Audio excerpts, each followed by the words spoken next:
ઓમ નમો નારાયણ. હું અરુણાબેન પી ગોસ્વામી સુરતથી તમારું સ્વાગત કરું છું અરુસ કિચનમાં.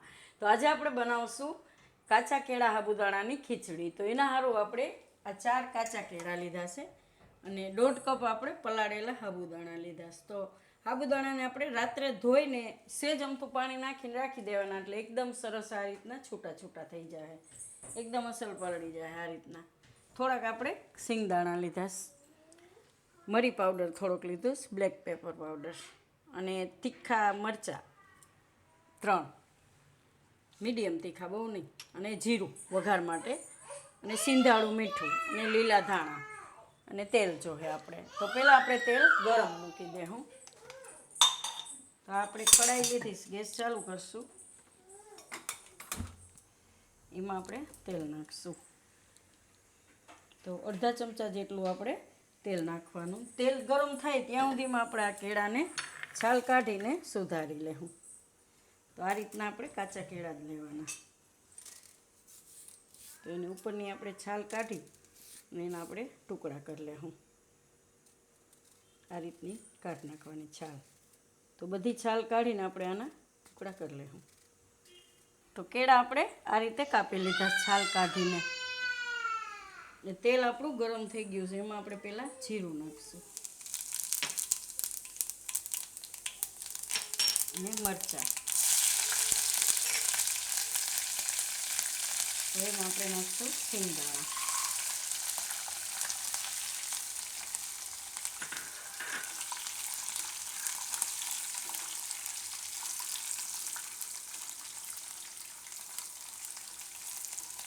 આમાં આપણે હવે કેળા નાખી દઈશું.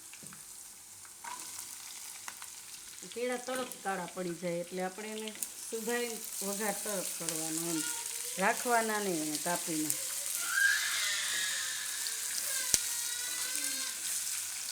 તો થોડુંક આપણે એમાં મીઠું નાખી દઈશું, સિંધાડું, કે આપણે ઉપવાસમાં ખાઈ એ મીઠું એમ. આને આપણે હવે થોડોક ધીમો ગેસ કરી પાકવા દેવું, કેળાને થોડીક વાર ઢાંકીને.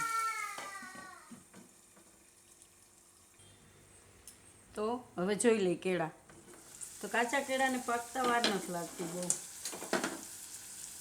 એ તરત જ ફટાફટ પાકી જાય, એકદમ સરસ બફાઈ ગયા. જો હજી સાબુદાણા ભેગા થોડાક પાકશે. આમાં આપણે મસાલા નાખી દઉં, મરી પાવડર નાખી દઉં થોડોક, ધાણા થોડાક. તો હવે આપણે આમાં નાખી દઉં સાબુદાણા.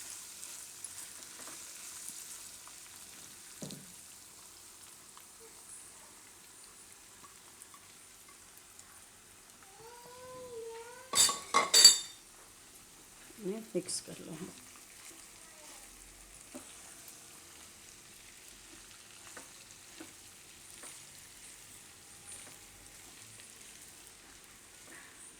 થોડીક વાર આને પકાવી લઉં સાબુદાણાને.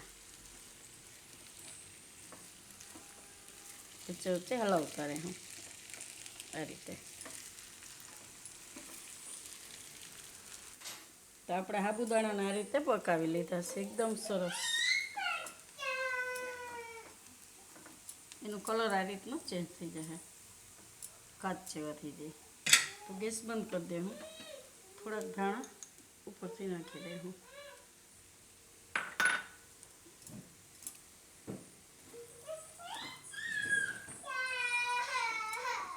અને આપણે હવે સર્વ કરશું.